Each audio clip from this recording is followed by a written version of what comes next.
नमस्ते, कैसे हैं आप सभी? उम्मीद करता हूँ आप लोग अच्छे होंगे। अगर आप क्लास 12th का स्टूडेंट हैं तो इस वीडियो को अंत तक ज़रूर देख लीजिए।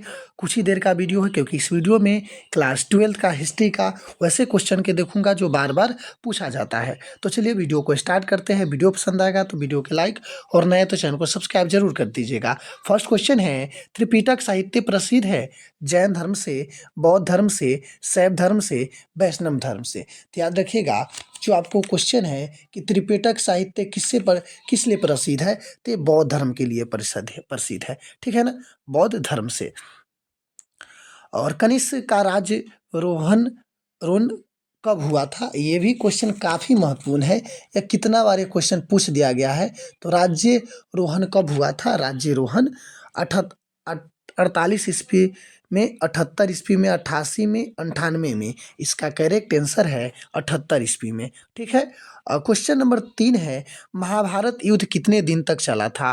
15 दिन, 16 दिन, 17 दिन, 18 दिन। तो 3 का आपको पता होगा कि महाभारत के जो युद्ध है वो 18 दिन तक चला था। ऑप्शन घ सही होगा। ठीक है। और क्वेश्चन नंबर 4 है, अशोक किस अभिलेख में कलिंग युद्ध का वर्णन किया है? और 10वीं, 12वीं, 13वां, 16वां।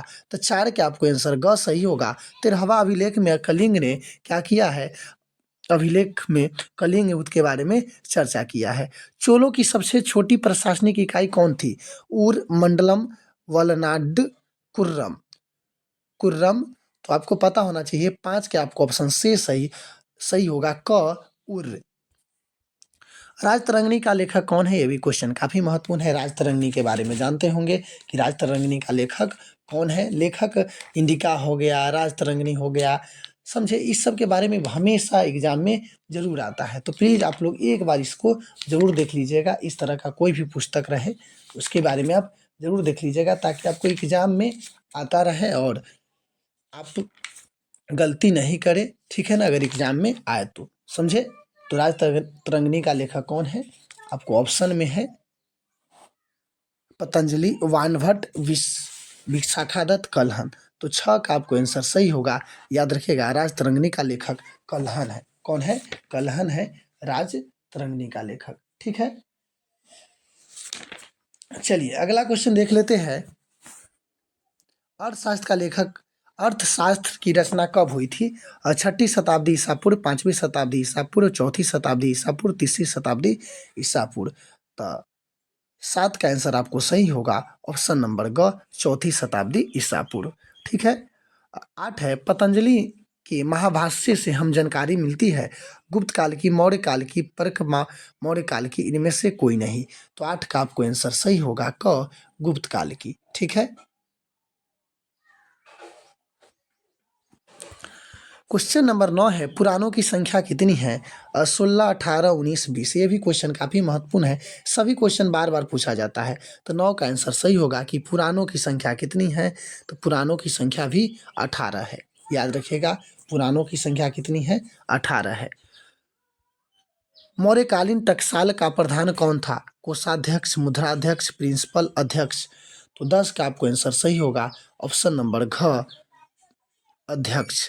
मौर्यकालीन टकसाला का जो प्रधान होता था उसे अध्यक्ष कहते थे। अलुवर्णी भारत में किसके साथ आया था? मोहम्मद गजनी, मोहम्मद बिन तुगलक, मोहम्मद गोरी, तैमूर। तो 11 के आंसर क सही होगा। मोहम्मद गजनी के साथ अलुवर्णी ने भारत आया था। दिल्ली सल्तनत की प्रथम और अंतिम महिला शासक कौन थी? चांदी बीबी, नूरजहां, रजिया सुल्तान, मुमताज महल। तो 12 का आंसर आपको सही होगा। ऑप्शन नंबर ग, रजिया सुल्तान। ठीक है। निम्नलिखित इतिहासकारों में कौन सा अकबर का समकालीन था? फरिश्ता, बदायूनी, मुल्ला दाऊद, मोहम्मद खान। तो 13 का आपको आंसर सही होगा। ऑप्शन नंबर ख, बदायूनी, जो अकबर के समकालीन था। ठीक है ना। दीन ई इलाही संबंधित है बाबर के साथ, हुमायूं के साथ, अकबर के साथ, जहांगीर के साथ। तो 14 का आंसर ग सही होगा, अकबर के साथ। कुतुब मीनार का निर्माण किसने शुरू किया था? शुरू किया था कुतुबुद्दीन ऐबक, इल्तुतमिश, रजिया सुल्तान और जलाउद्दीन खिलजी। तो 15 के शुरू करने की बात है तो कुतुबुद्दीन ऐबक क्या किया था? इसका निर्माण किया था, ठीक है ना, शुरुआत किया था। लोदी वंश के अंतिम शासक कौन थे? बहलोल लोदी, सिकंदर लोदी, इब्राहिम लोदी, काफूर। तो 16 के आंसर आपको सही होगा ऑप्शन नंबर ग, इब्राहिम लोदी लोदी वंश के अंतिम शासक थे। किस प्रशासनिक सुधार के लिए शेरशाह खास तौर पर जाना जाता है? बाजार नियंत्रण, भूमि सुधार व्यवस्था, मनसबादारी व्यवस्था, विधि नियंत्रण व्यवस्था।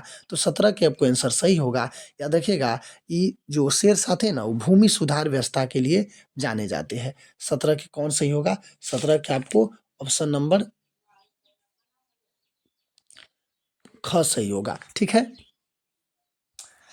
सहायक संधि की नीति कार्यान्वित की? बेंटिक ने, कॉर्नवालिस ने, वेलेस्ली ने, डलहौजी ने। तो 18 का आपको आंसर ग सही होगा, वेलेस्ली ने, ठीक है। सहायक संधि की नीति वेलेस्ली ने किया था, ठीक। 1957 का विद्रोह हुआ था, 1857 का विद्रोह हुआ था कब? 10 मई को, 13 मई को, 18 मई को, 26 मई को। तो 19 का याद रखिएगा, क का आपको आंसर सही होगा, क सही होगा। 10 मई 1857 को 1857 की विद्रोह शुरू हुई थी, ठीक है। 1942 में कौन आंदोलन हुआ था, ये जानते होंगे। आपको पूछेगा कि 1942 में कौन आंदोलन हुआ था, तो भारत छोड़ो आंदोलन 1942 में हुआ था, ठीक है, समझे। और खिलाफत आंदोलन पता है कि 1919 में 1920 के समय हुआ था। असहयोग आंदोलन 1920 में हुआ था, 22 में स्थगित कर दिया गया था, ठीक है, याद रखिएगा, समझे।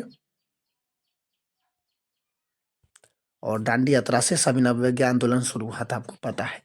व्यापकत्व के सिद्धांत का संबंध था लॉर्ड कर्जन से, डलहौजी से, लिटन से, मिंटो से। तो 21 का आपको आंसर सही होगा ऑप्शन नंबर ख, डलहौजी से। अस्थाई बंदोबस्त जुड़ा है वॉरेन हेस्टिंग्स से, वेल्लेस्ली से, कॉर्नवालिस से, रिपन से। तो 22 का आपको आंसर सही होगा, अस्थाई बंदोबस्त कॉर्नवालिस से जुड़ा हुआ है। संथाल विद्रोह का नेतृत्व किसने किया था?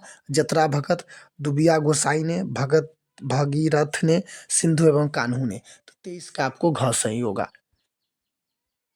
गांधी जी ने असहयोग आंदोलन किस वर्ष शुरू किया था? 1920 में। खत्म कब हुआ था? 1922 में। किसके द्वारा?